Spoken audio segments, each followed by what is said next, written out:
I went through the speech with him. He said it was good, especially for a second-termer. See,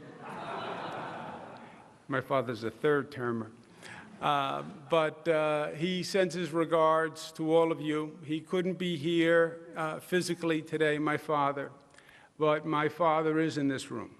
That was Governor Andrew Cuomo reflecting on his father during his inauguration address yesterday. Mario Cuomo died just a few hours after Governor Cuomo was sworn into office for a second time. Mario Cuomo served as the governor of New York from 1983 through 1994, and it was during that time that Cuomo became a famed orator and a spokesman for a generation of liberal Democrats. Cuomo was also known for staying out of the presidential races in 1988 and 1992, and also turning down an opportunity to be named to the Supreme Court by President Bill Clinton in 1993. And we've talked a lot already about that speech in 1984, that keynote speech of the Democratic Convention that sort of catapulted him to national fame and made him a front runner in 88 and 92 had he chosen to get into the race. And one of the big mysteries of Mario Cuomo is why didn't he run in either one of those presidential races? And I'm curious for everybody's thoughts as to why they think he didn't. Assemblywoman, I'll start with you. Well, I don't know. I was asking as my husband who worked closely with him. He said that he believed he wasn't someone who lived and died to be president of the United States. He was very motivated to do an extraordinary job, a principled job as governor. And it wasn't like this was a lifelong desire to be, that anything would be in the blocking to get the path to presidency. He was doing a job he believed in, and I give that credit. Senator Spano, we've all heard the stories about the plane sitting on the tarmac right up until 90 minutes before the filing deadline in New Hampshire. Why do you think? I remember that day, that night, and I was up in the Capitol, and we talk about it. As everybody knows, I come from a political family, and my father was a county legislator and county clerk for 28 years, and I could just imagine what the discussion was with the Cuomo family that day and that night when they're all together. And I'm sure it was fiery at times because I can see what happens with the Spano family. But it tells you about his integrity and his strength, because he didn't allow his ego to take over, which politicians often do, and say, yes, I'm going to run for president. He said, listen, this is not my time, and I'm not going to do it. And you've got to give credit to someone when they make that type of a difficult decision, and you take your ego and put it in check. And Mario Cuomo did that. Scott, do you think it was as selfless as that he felt like he had work to do in New York, or do you think there might have been other factors at play? I think there are other factors as well. I mean, he used that. At the time, the Republicans wouldn't pass his budget, if you recall, and he said he had to come back. But look, he didn't have the fire in the belly. You have to really want on that kind of race, or any kind of major race, but he didn't have that. I think he was more interested in governing, honestly, and doing good, as opposed to, as to Nick's point, is becoming president. So I just don't think he had it in him. I really don't. Dominic? No doubt about it. I remember it well. I don't think he had it in him. I think he really enjoyed being governor.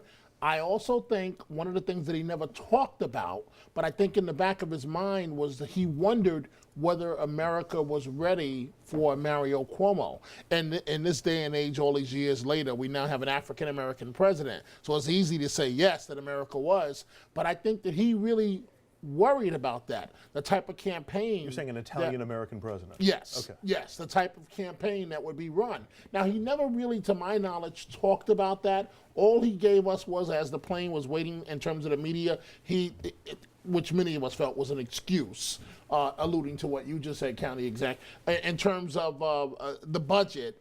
I mean, that's not going to stop you from running for president. I just don't think that he was, there's no doubt, in my opinion, he would have beat Bill Clinton hands down.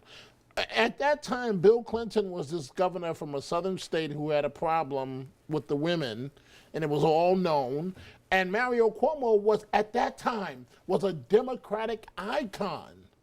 So I think he would have had the nomination with no problem. But the real question, Bill, is would he have been able to beat George H.W. Bush if he had gotten the nomination in 1992? I think he could have. I think he had the talent to do it. I think he had the talent to beat, maybe to beat Bill Clinton, but Bill Clinton's a pretty talented politician as well. Would have been a heck of a primary. But Dominic's right. Bill Clinton was still struggling to get back up. Absolutely. Because he did the Barbara Walter interviews. It was such a dramatic scene at Buffalo Airport, though. I remember I was writing talking points for an ABC interview for a client that was going to go on and talk about it, and then he pulled the plug. I agree with what's been said exactly. I don't think ultimately he needed it. Yeah. He didn't need to be president. Yeah. I always wish that he had become a Supreme Court justice. I think that would have been his true home. But he didn't need to be a president. I think you really have to need that to pursue it. I wonder, though, and these guys know more than I do, but, you know, Bill Clinton came in as the moderate Democrat. He came in a very moderate way, and that pulled much of the nation in.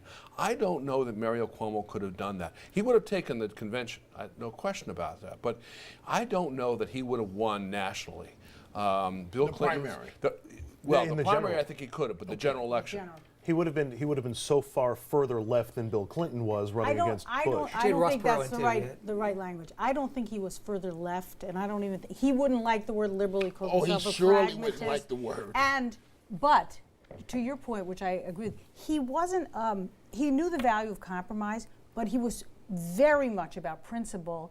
And I think, you know, Clinton was the triangulation, and we can all sort of make little deals to get along for his own self-promotion. That was not the Cuomo way. Cuomo was about a tremendous amount of principle and integrity and personal perseverance.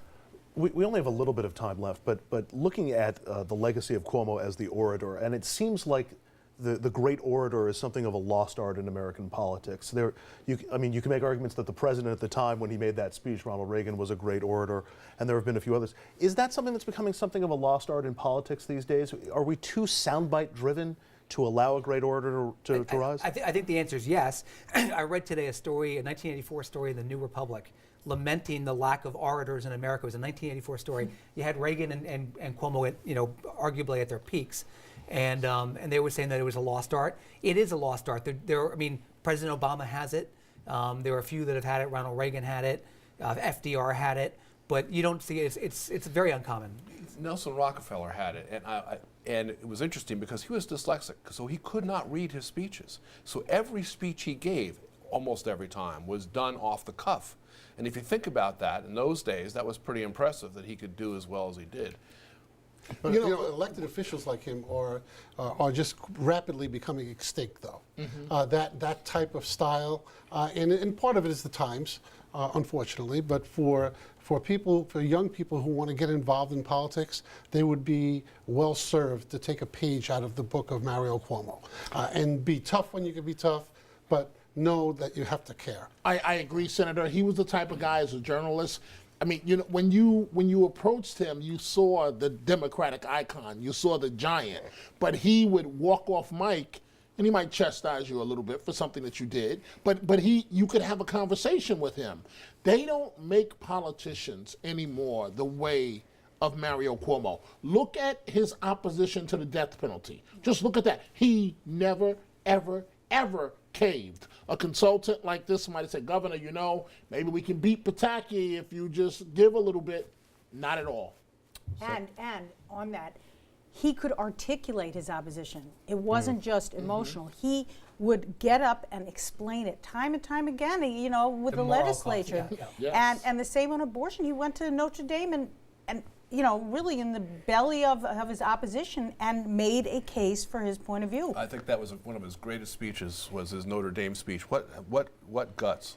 Tremendous courage. Senator Nick Spano, I know you have to leave us. Thank you very much for a few minutes and for some insight. It's great to be on the show. Thank you. All right, we're going to take you to our still life photo of the day. This is a photo of Governor Andrew Cuomo and his late father staring proudly at the medals they received after being honored for their charity work back in 1989. And speaking of Andrew Cuomo, up next, Governor Andrew Cuomo has begun his second term. After the break, we'll have a look at the potential successes and the big challenges that are yet to come for him in 2015.